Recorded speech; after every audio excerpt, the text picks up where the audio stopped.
Es el gran libertador y el gran legislador de Israel. Da a todo el pueblo un resumen de lo que Dios ha hecho con ellos. Y hay 5 sermones que predica Deuteronomio, donde Moisés les habla de las cosas que Dios ha hecho con el pueblo de Israel. Y en el capítulo 11 y en el verso 2, Moisés habla estas palabras y le dice al pueblo: recuerden hoy que fueron ustedes y no sus hijos los que vieron y experimentaron la disciplina del Señor su Dios. Ustedes vieron su gran despliegue de fuerza y de poder. Moisés nos está diciendo, y le está diciendo en este caso al pueblo de Israel, les está diciendo: recuerden que ustedes fueron los que experimentaron la disciplina del Señor y ustedes fueron los que vieron su gran obra. Y la palabra clave aquí es la palabra recuerden. Muchas veces la Biblia nos dice que debemos recordar las lecciones que hemos aprendido. Algunas veces solamente las aprendemos por experiencias. Y hoy vamos a recordar lo que hemos aprendido durante los 40 días de propósito.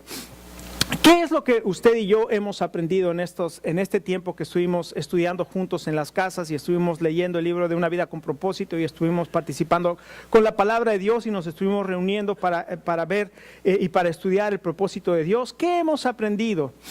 Muchas de las cosas que nosotros hacemos como parte de nuestro culto a Dios, por ejemplo la Cena del Señor es un culto memorial. Es un recordatorio, y Dios muchas veces nos habla y nos recuerda a través de estos hechos cosas que tenemos que no quiere que se nos olviden, porque nosotros somos bien olvidadizos. ¿Cuántos de ustedes han olvidado el aniversario de su esposa y les ha ido mal? Cuando nosotros nos olvidamos del cumpleaños, el aniversario o alguna cosa, realmente no estamos mostrando el amor que deberíamos mostrar o el interés que deberíamos mostrar. Y Dios sabe que nosotros somos muy olvidadizos y que si no recordamos constantemente, se nos olvida lo que Dios ha hecho por nosotros. Por eso el Señor instauró la Pascua, y cada año tenían que celebrar la Pascua. Y cuando Jesucristo vino a hacer la Pascua como el sacrificio pascual por nosotros, el Señor Jesucristo también dijo: hagan esto en memoria de mí. Recordar. Así es que nosotros tenemos que recordar, y esta mañana queremos recordar lo que hemos aprendido en estos 40 días de propósito. ¿Y qué es lo que hemos aprendido acerca de Dios? En primer lugar, lo primero que hemos aprendido en estos 40 días es que no se trata de nosotros. Recuerda, se trata de Dios y no se trata de ti. La vida no es para ti, no es únicamente para ti. La vida no se trata de ti, no se trata de tus intereses, se trata de tu satisfacción, no se trata de tu interés o de tu éxito personal. La Biblia dice en Hebreos 2:10: en efecto, a fin de llevar muchos hijos a la gloria, convenía que Dios, para quien y por medio de quien todo existe, perfeccionara mediante el sufrimiento al autor de la salvación de ellos. Es decir, Jesucristo quería llevar a muchos hijos a la gloria. Su deseo es que Él fuera exaltado y que Él, a través del sacrificio de su Hijo Jesucristo, pudiera llevar muchos hijos a la gloria. Así es que el propósito de tu vida va más allá de tu felicidad, va más allá de tu comodidad. El propósito de tu vida tiene que ver con Dios, porque fuiste creado por Dios y fuiste creado para Él. Y hasta que nosotros no entendemos esto, nuestra vida no va a tener sentido y nunca vamos a estar satisfechos. Mientras nosotros no recordemos y aceptemos que fuimos creados por Dios y para Dios, siempre vamos a vivir insatisfechos, nunca vamos a estar contentos y siempre vamos a tratar de estar llenando un vacío que hay en nuestro corazón con muchas cosas, y siempre generalmente el pecado,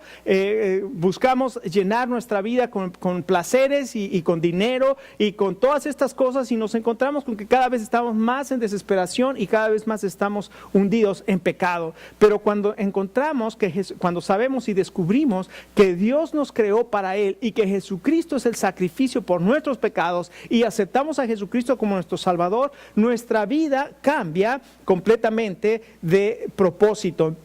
Y vemos la vida desde una perspectiva diferente. Colosenses 1:16 dice: todo ha sido creado por medio de Él y para Él. Así es que la vida no se trata de ti, sino se trata de Dios. Y este cambio de perspectiva, o sea, cuando nosotros nos damos cuenta que no se trata de mí, sino que se trata de Dios, cambia completamente la perspectiva de nuestra vida, y esto también nos da sentido a nuestra vida. Así es que en primer lugar no se trata de mí, sino se trata de Dios. Y en segundo lugar, otra de las cosas que hemos aprendido es que Dios hace maravillas. El Salmo 77:14 dice: tú eres el Dios que haces maravillas. Muchos de nosotros hemos experimentado el poder y las maravillas y los milagros de Dios. Cuando hemos llegado heridos, cansados, lastimados, dolidos a los pies del Señor Jesucristo, sin esperanza, criticados, lastimados, hemos llegado frustrados a los pies del Señor Jesucristo y hemos pedido al Señor Jesús perdón. Hemos visto lo que Dios puede hacer al limpiar nuestros pecados y al hacernos nuevas criaturas. Es algo maravilloso, y yo jamás voy a poder olvidarme de aquel momento que le entregué mi vida al Señor Jesús y le pedí perdón por mis pecados y le pedí que me lavara con su sangre, y el Señor me perdonó y el Señor me dio una vida nueva. Jamás me voy a poder olvidar de lo que Dios hizo, y cada momento que puedo recordar ese momento, el 19 de septiembre de 1983, jamás se me va a olvidar esa fecha, porque Dios tuvo misericordia de mí y Dios me perdonó. Y ahí pude experimentar y comprobar en mi vida las maravillas de Dios. Dios es un Dios que hace maravillas. Y esta mañana vimos que para Dios nada es imposible. Déjeme preguntarle, ¿cómo Dios te ha transformado en estos 40 días? ¿Has visto un cambio? ¿Has visto algo? ¿Te ha motivado a vivir mejor el haber pasado por 40 días donde has recordado los propósitos de Dios? Cada uno de ustedes ha recibido una evaluación de tu salud espiritual. Y yo quisiera que cada uno de nosotros tomáramos esa hoja, lo hicimos al principio de los 40 días de propósito, y llénala otra vez y ve si hay un cambio en tu vida. Llénala una vez más y ve qué está pasando en tu vida espiritual. Cuando vas al médico y te hacen una evaluación, te dicen que puede estar mal contigo, y entonces hay un tratamiento. Tal vez esta mañana tú necesitas recordar que hay cosas en tu vida que aún no están bien o que necesitan ser tratadas, y esta hoja te va a ayudar a reconocer. Dice: ¿la tengo que entregar? No la tienes que entregar.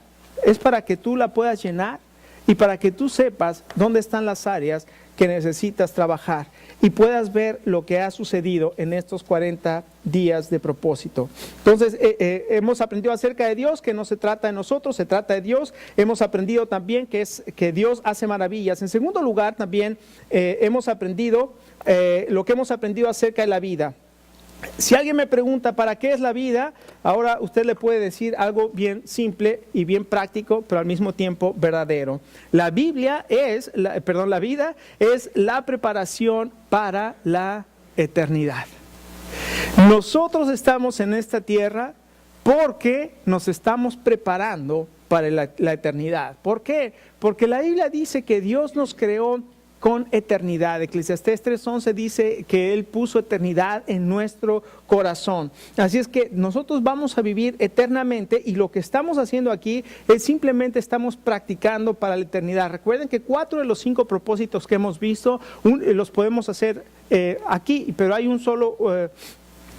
los vamos a seguir haciendo en el cielo, pero solamente hay un propósito que lo podemos hacer aquí. Vamos a llegar a él en un momento más, pero recuerde, estamos nosotros aquí practicando para la eternidad. Así es que todas las personas somos eternas, y aquí en la tierra lo único que estamos haciendo es entonces preparándonos para la eternidad.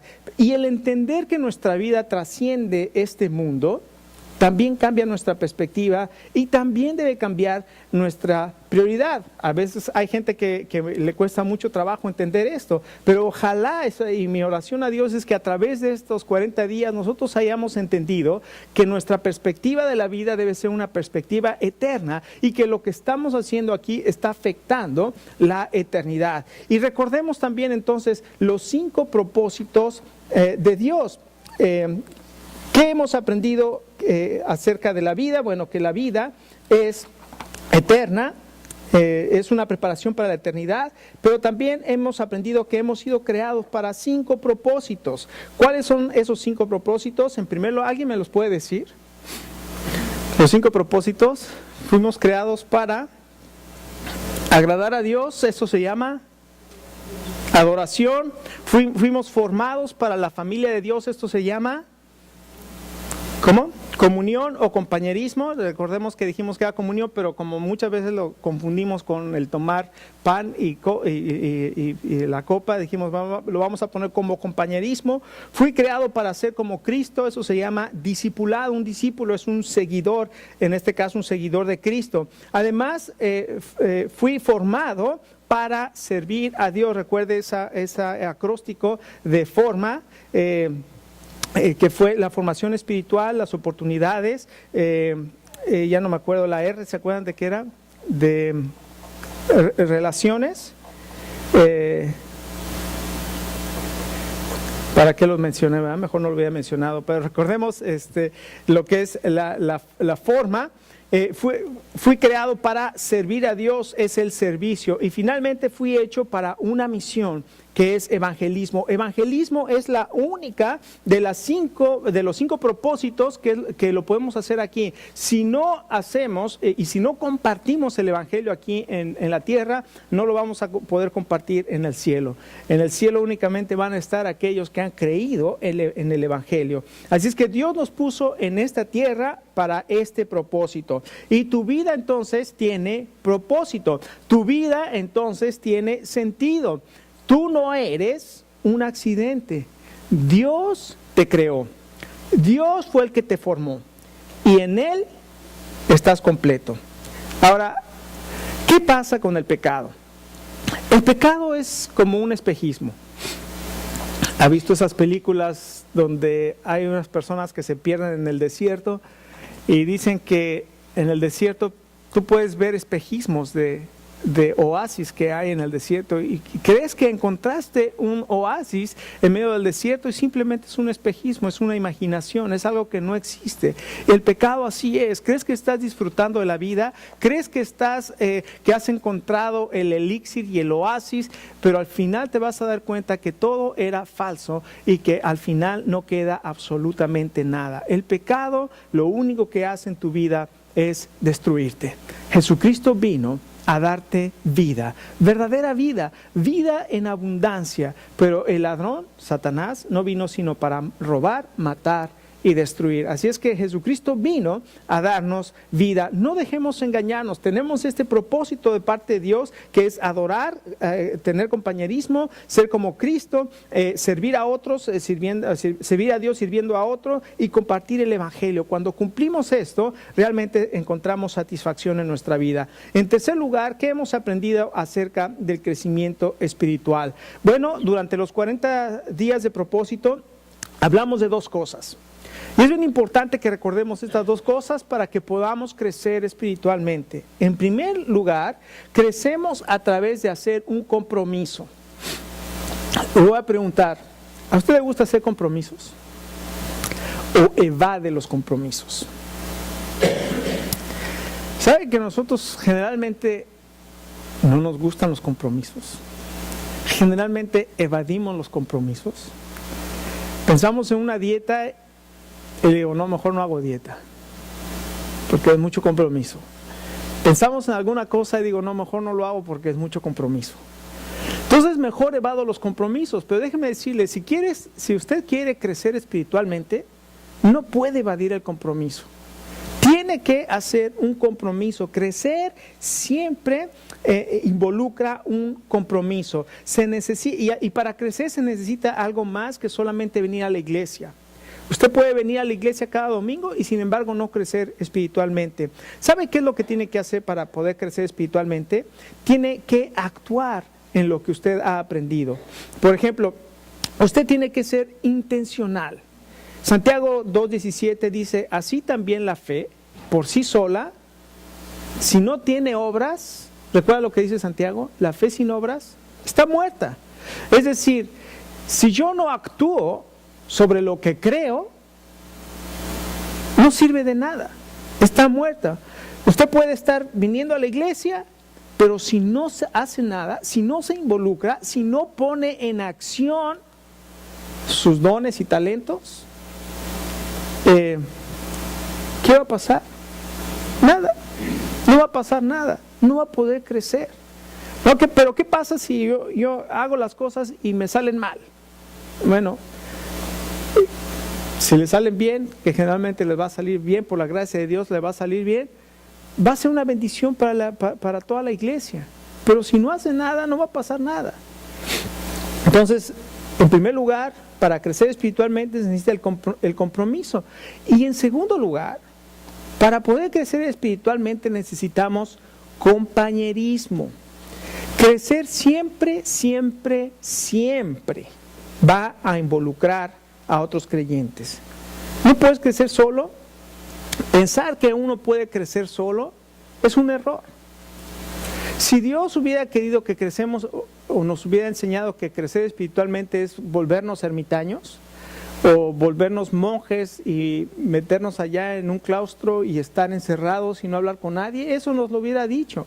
Pero no fue así. Él creó la iglesia.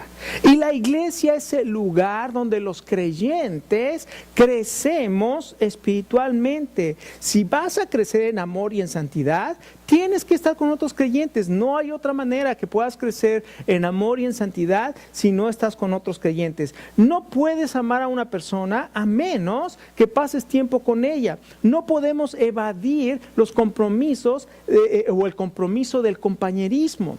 No evadas el compañerismo. Si hay algo donde tú puedes participar en el compañerismo, no lo evadas. ¿Por qué? Porque lo que estás haciendo es tratando de estar de ser un ermitaño y no compartir con los demás. No vas a crecer en amor. No vas a crecer espiritualmente. Necesitas involucrarte, necesitas participar en uno de los grupos de vida aquí los domingos, necesitas participar en uno de los grupos en casa los viernes. Recuerda, Dios no te creó para que estés solo. Tal vez dices, bueno, yo no tengo tiempo, o yo paso tiempo con Dios y leo la Biblia. ¿Para qué necesito entonces el compañerismo? Si estoy leyendo la Biblia, estoy teniendo mi devocional bueno, porque Proverbios 27:17 dice, el hierro se afila con el hierro y el hombre en el trato con el hombre. Si entonces has participado activamente en un grupo pequeño, estoy seguro que puedes decir que has crecido más que si no estuvieras participando.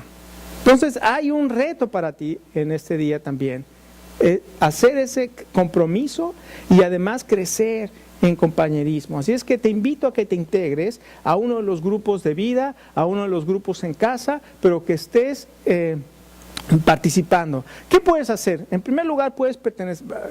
Ahora que hemos terminado los 40 días de propósito, no quiere decir que hemos terminado con los grupos vamos a continuar, tal vez vamos a pausar porque ahorita tenemos ya Thanksgiving adelante y después vamos a tener Navidad y todos tenemos compromisos, pero vamos a continuar con los grupos.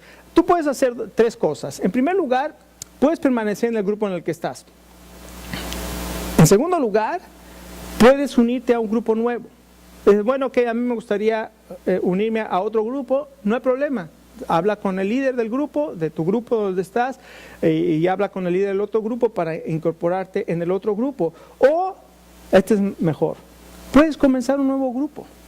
¿Qué te parece comenzar un nuevo grupo? Tal vez tienes personas a las que quisieras invitar y comenzar un estudio bíblico. Y de hecho vamos a estudiar ahora un estudio que se llama La Mente de Cristo. Todos los que ya hicimos 40 días de propósito, vamos a empezar ahora La Mente de Cristo. Pero una persona le va a ser bien difícil, si no ha tomado los 40 días de propósito, no va a poder entrar a La Mente de Cristo, porque si el de 40 días de propósito se necesitó disciplina, La Mente de Cristo necesita todavía un poco más de disciplina, porque son estudios todos los días, o sea, dedicar un tiempo más o menos de media hora todos los días para estudiar, para llenar, y además la reunión cada semana para compartir lo que hemos estudiado. Así es que tenemos este compromiso. Recuerda, usted quiere crecer, necesita compromiso. Comprométase, busque un grupo o comience un grupo en su casa para estudiar la palabra de Dios. y para tener compañerismo. Recuerde lo que dice Hebreos 10:25. No dejemos de congregarnos como acostumbran a hacer algunos, sino animémonos unos a otros y con mayor razón ahora que vemos que aquel día se acerca. ¿Por qué es importante entonces congregarnos? Porque al congregarnos, al estar juntos, al tener compañerismo, nos estamos animando unos a otros y además seguimos creciendo. No dejen de congregarse, dice la palabra de Dios, como algunos tienen por costumbre, sino anímense. Lo que va a hacer los grupos pequeños es que vamos a estar animándonos. Tal vez usted un día se va a sentir desanimado, pero asiste al grupo y alguien comparte algo y usted se anima. ¿Por qué? Porque para eso son los grupos, para animarnos, para apoyarnos. Usted está pasando por un problema, por una tristeza, usted puede compartirlo con el grupo ora por usted, el grupo hace algo por usted y usted se anima. Y a veces nos va a tocar ser los desanimados y a veces nos va a tocar ser los que animamos a otros. Así es que recuerden, tenemos que tener este compromiso para crecer. En cuarto lugar, ¿qué hemos aprendido acerca de la comunidad? Esto es algo impresionante. Hemos aprendido que la gente necesita, la gente está necesitada de la verdad espiritual. Y Dios nos ha dado a usted y a mí la verdad de la palabra de Dios, la verdad del Evangelio, este Evangelio de esperanza, de gracia, de perdón de pecados que la gente necesita escuchar. Puedes compartir el Evangelio, pero escucha, yo te voy a decir algo que es bien importante. Cuando compartas el Evangelio, no compartas religión. No llegues a decirle a alguien, tu religión está mal. No, inmediatamente cierras la puerta. Cuando nosotros compartimos el Evangelio, compartimos el amor de Dios. Compartimos que Jesucristo te ama. Y Jesucristo murió por nuestros pecados para perdonarnos y darnos esperanza. Y la persona cuando escucha esto se siente atraída ante un mensaje de esperanza, no un mensaje de condenación por la religión. En primer lugar, recuerde, la religión no va a salvar a nadie, ni a usted por ser bautista, ni por ir a una iglesia bautista, a nadie. La religión no salva a nadie. Jesucristo, la sangre de Jesucristo es la que nos salva. Compartamos el Evangelio, compartamos al Señor Jesucristo. Y hablemosle a la gente de que hay una verdad espiritual. La gente está buscando esa verdad espiritual. El fin de semana, viernes y sábado, tuvimos la oportunidad, mi esposa y yo, de ir a un retiro de pastores. Y en el retiro había un pastor coreano. Y dice que cuando él llegó aquí a Estados Unidos por primera vez, llegó un señor a su casa, le tocó y abrió la puerta y le dijo, Dios te ama. Y él estaba pasando por circunstancias bien difíciles y le dijo, yo no quiero saber acerca de tu Dios. Pero dice, esta persona siguió insistiendo y me dijo, Dios te ama y Dios tiene un plan maravilloso para tu vida. Y le dijo, bueno, si Dios me ama, ¿por qué estoy pasando por esto? Y le dijo, ¿sabes que si tú crees lo que Dios dice, Él te puede ayudar en todas tus circunstancias que estás pasando? Dice, yo estaba tan desesperado. Claro, pasó algún tiempo, porque la primera vez fue bien difícil para él, pero siguió en su caminar y hasta que un día este señor no dejó de ir a la casa, se volvió y tocó y hasta que finalmente le dijo, bueno, si Dios puede hacer algo por mí, yo quiero que lo haga. Y le dijo, bueno, si tú crees que Dios lo puede hacer, lo va a hacer por ti. Y dice, en ese momento no me importaron mis ancestros, no me importó el budismo que yo practicaba. Lo único que quería era salir de la miseria espiritual en la que estaba. ¿Se imagina un coreano budista sintiéndose en una miseria espiritual? Y en ese momento, dice, ese hombre me hizo hincar ahí en la sala de mi casa y oramos. Y en ese momento Dios transformó mi vida. La gente está necesitada de la verdad espiritual. ¿Recuerdan cuando el Señor Jesús estuvo ahí en las ciudades de Sicar, cuando se encontró con la mujer samaritana? Y esta mujer le dijo, dame de esa agua para que yo nunca vuelva a tener sed. Ella anhelaba algo para satisfacer su vida. Y el Señor Jesús le dijo, bueno, trae a tu marido, te la doy. Y la mujer le dijo, bueno, no tengo marido. Y dice, bueno, ¿sabes por qué no tienes marido? El Señor Jesús dice, yo lo sé todo. porque 5 has tenido y el que tienes ahora no es tu marido. Y ella se quedó, me parece que eres profeta. Cuando venga el Mesías, Él nos va a decir todas las cosas. ¿Y sabe qué le dijo el Señor Jesús? Yo soy el que habla contigo. ¿Qué revelación? En ese momento el Señor Jesús se reveló a esta mujer que tenía una necesidad espiritual, y la mujer, ¿sabe lo que hizo? Dejó su cántaro, que es muy significativo. Cuando deja el cántaro, quiere decir que ya no necesitaba el cántaro para sacar agua, porque había encontrado el agua que iba a satisfacer su vida. ¿Y sabe qué hizo? Se fue corriendo a la ciudad de Sicar. Ella no hablaba con nadie porque se sentía siempre acusada y señalada, pero cuando encontró con el Mesías, corrió rápido de regreso y fue y les dijo a todos: he encontrado al Mesías. Y todo el pueblo salió a ver al Señor Jesucristo, y cuando llegaron los discípulos le dijeron: Señor, ¿qué estás haciendo? Y dijo, lo invitaron a quedarse 2 días con él, y el Señor le dijo a los discípulos: todas estas gentes se vestían de blanco en la ciudad de Sicar. Los samaritanos se vestían de blanco. Y el Señor le dice a los discípulos: levanten sus ojos y vean, los campos están blancos. Y voltean a la ciudad de Sicar y vean toda esa gente vestida de blanco, y le dice: los campos están listos para la siega.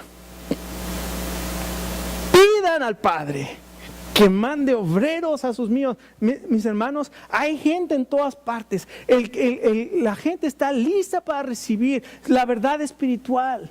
Están listos. Lo único que necesitamos nosotros es hablarles. Están listos para la siega. Hablemosles a esas gentes. Finalmente, ¿ahora qué? ¿Y ahora qué? Bueno, en primer lugar, comienza a vivir lo que has aprendido. Ponlo en práctica. Todo el conocimiento del mundo no va a servir de nada si no lo pones en práctica. Dice Efesios 5:16, así que tengan cuidado de su manera de vivir. No vivan como necios, sino como sabios. Aprovechen al máximo cada momento oportuno, porque los días son malos. Recordemos, hermanos, este año se ha ido como agua. O sea, yo digo que ya estamos a mediados de noviembre. Y ya cuando estamos a mediados de noviembre, usted piensa, ya viene Thanksgiving y ya empiezan los compromisos de fin de año y ya se acabó el año. Es rarísimo. Todo el mundo nos ocupamos. A fin de año, compromisos con la familia, con salidas, con esto y con... Ya se acabó el año. Aprovechemos el tiempo. Recuerden el compromiso que hicimos con el pastor Phil hace 2 semanas. Dijo el pastor Phil: cuando yo regrese, y lo voy a invitar para que regrese, que este lugar estemos al doble. ¿Y por qué no al triple? Allá atrás dice que este lugar tiene capacidad para 1090 personas. Hermanos, Dios nos ha bendecido, nos ha dado todo. Aprovechemos la bendición que hemos recibido de Dios. Así es que comienza a vivir lo que has aprendido, y en segundo lugar, compártalo con otros. Hay muchas maneras de compartir lo que hemos aprendido. Y ahora hay tantas formas que podemos hacerlo. Lo puedes hacer por un email.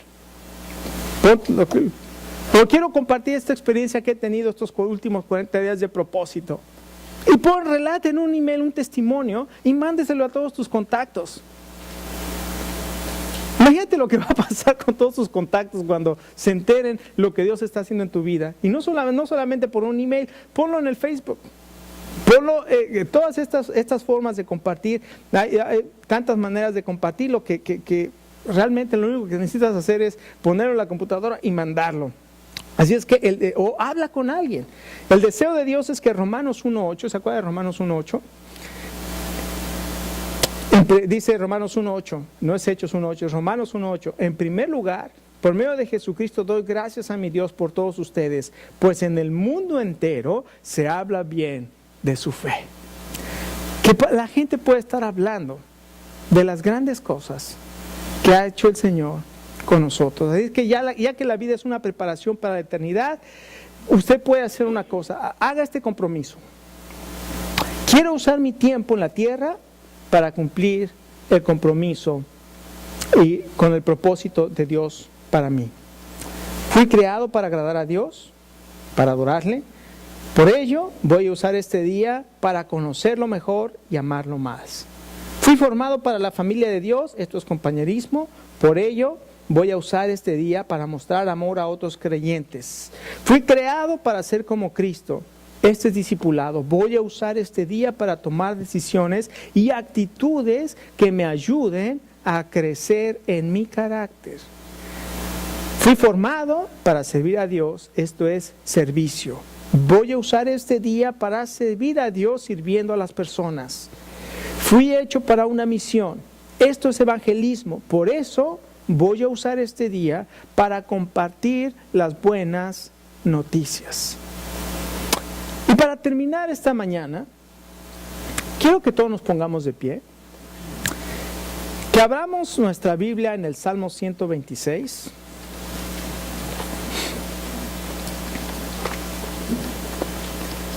Ya no sé si lo podamos poner, el Salmo 126 en la pantalla. El Señor hizo volver a Sión a los cautivos, nos parecía estar soñando.